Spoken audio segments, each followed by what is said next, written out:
Swastiastu. Selamat pagi anak-anak semuanya. Salam sehat. Dan kita berjumpa kembali pada pelajaran Bahasa Indonesia di bab 6 pertemuan ke-7 semester 2. Mudah-mudahan anak-anak semuanya bersemangat, tetap sehat, dan kita belajar di semester 2 masih dalam teks cerita inspiratif. Ya, anak-anak semua, perhatikan pertemuan kita yang ke-6, menyusun cerita inspiratif.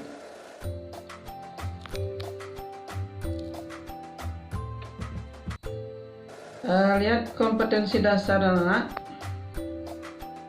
Menelaah struktur kebahasaan dan isi teks cerita inspiratif. Untuk kompetensi dasar, diulang menelaah struktur kebahasaan dan isi teks cerita inspiratif. Adapun tujuan pembelajarannya, yang pertama menyimpulkan struktur dan kebahasaan teks narasi cerita inspiratif.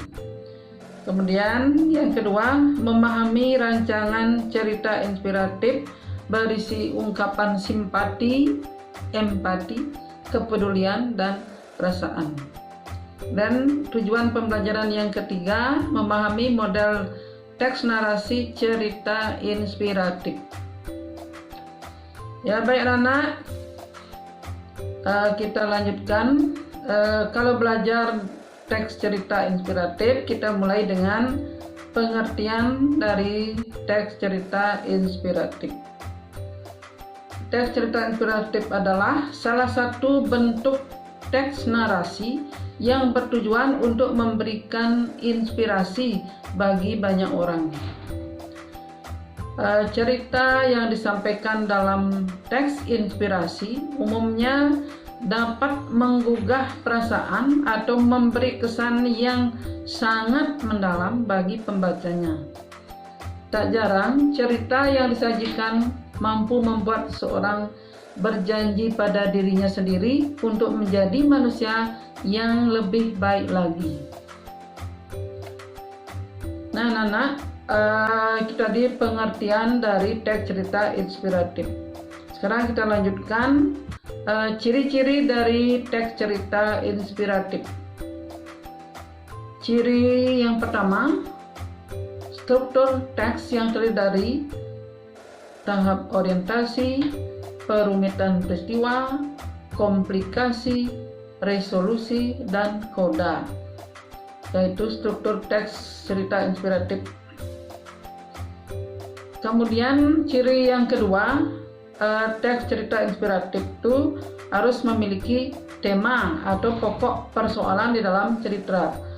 Tema tertentu hingga pembaca dapat memahami cerita yang disajikan serta pesan yang terkandung di dalamnya. Ciri teks inspiratif yang ketiga, memiliki alur. Jadi alur cerita atau jalan cerita, jalinan peristiwa di dalam cerita. Jadi memiliki alur cerita tertentu hingga pembaca dapat memahami cerita yang disajikan serta pesan yang terkandung di dalamnya. Ciri teks inspiratif yang keempat, anak, memiliki amanat. Jadi amanat sudah semua tahu, pesan yang hendak disampaikan kepada pembacanya.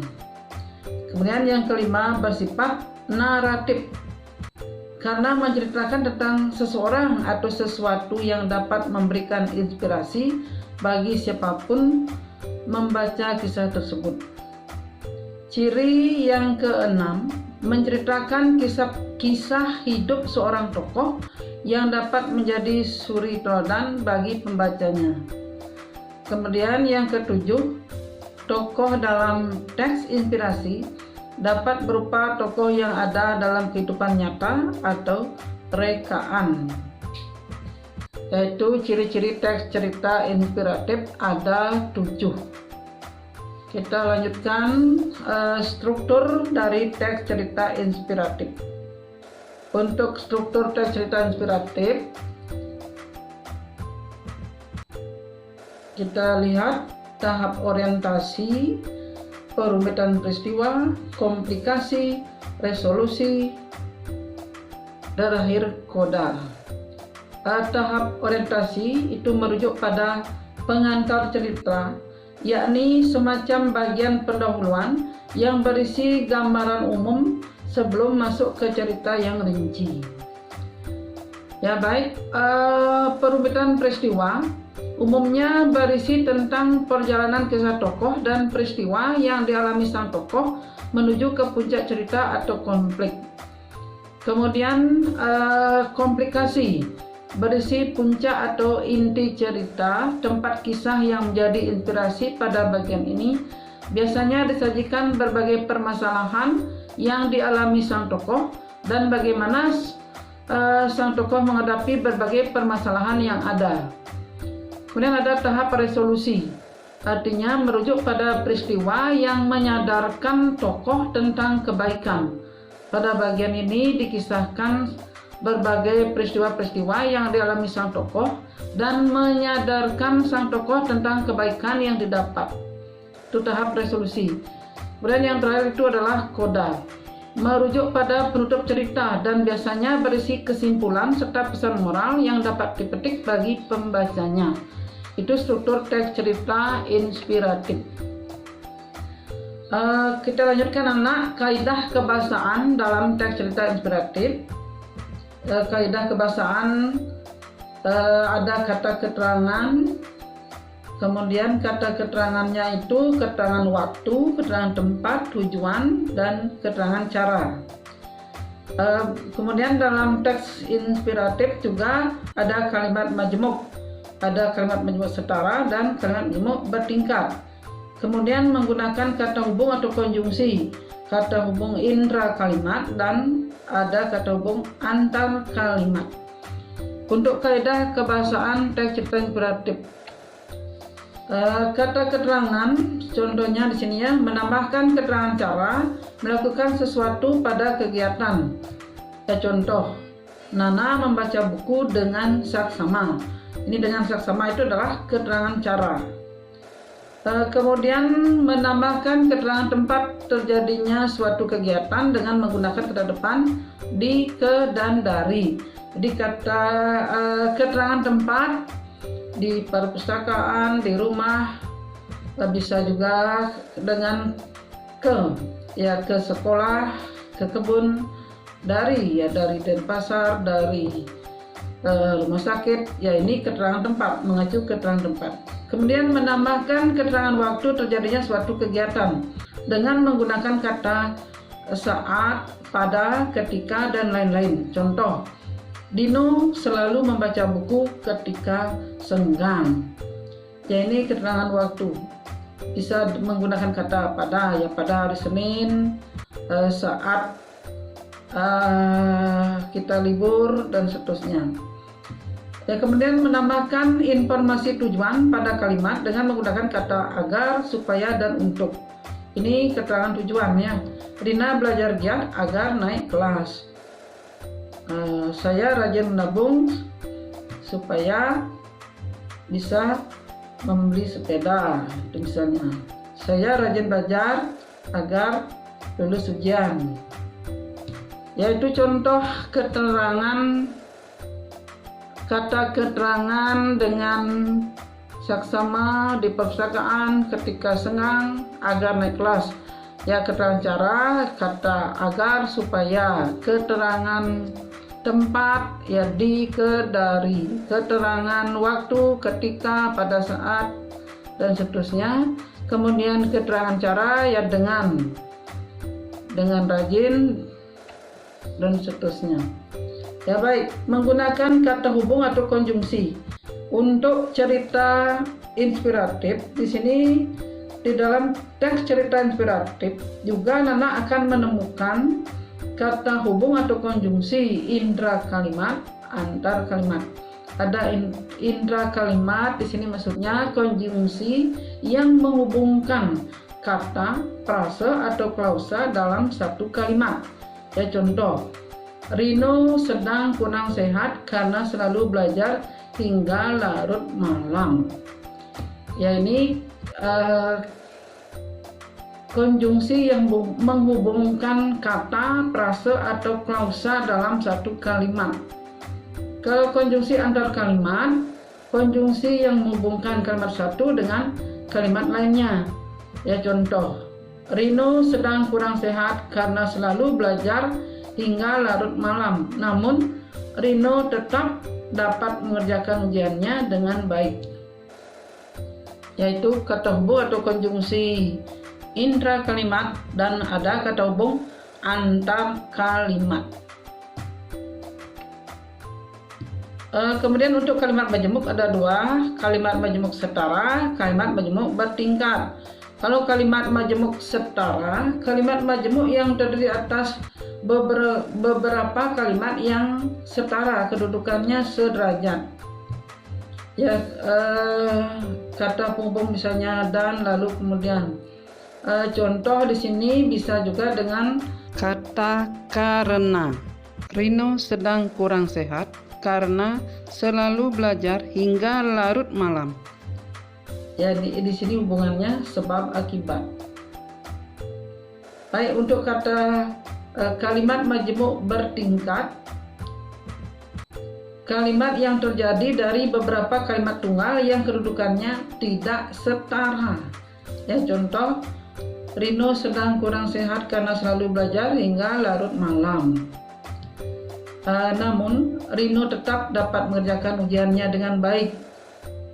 Dan di sini ada hubungan sebab akibat dan perlawanan.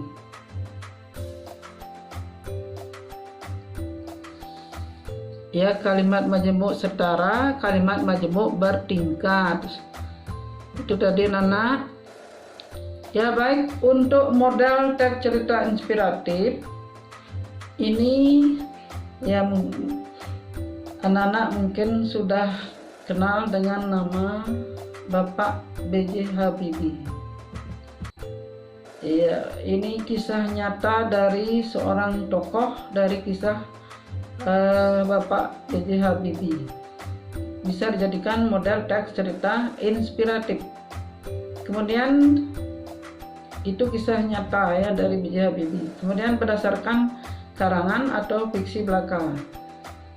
Bisa anak jadikan contoh untuk cerita fiksi atau yang bersifat khayal. Bisa dijadikan model teks cerita inspiratif dari seorang tokoh, misalnya cerita Mahabharata diambil Bima, Yudhistira, Kresna, Arjuna, yaitu tokoh baik yang bisa menginspirasi bagi anak-anak. Ya, Ibu harapkan untuk nanti supaya bisa membuat teks cerita inspiratif, bisa menggunakan kisah nyata, bisa juga kisah yang sifatnya fiksi. Baik anak-anak, untuk tugas yang Ibu berikan, tulislah suatu cerita yang paling menginspirasimu. Bisa berdasarkan kisah nyata seorang tokoh atau bisa dari karangan fiksi. Nah anak-anak kelas 9A, B, C, dan D, perhatikan nanti jawaban dari tugas harus diketik di Word lalu dikirim ke Google Classroom. Untuk file yang dikirim ke Google Classroom berbentuk Word atau PDF. Ya, Ibu harapkan kelas 9A, B, C, dan D yang Ibu ajar ini supaya semua mengirim tugas dari pertemuan pertama sampai pertemuan yang terakhir ini, ya, pertemuan ke-7. Jadi untuk ulangan harian juga sudah Ibu berikan. Silakan anak-anak mengerjakan di Google Form.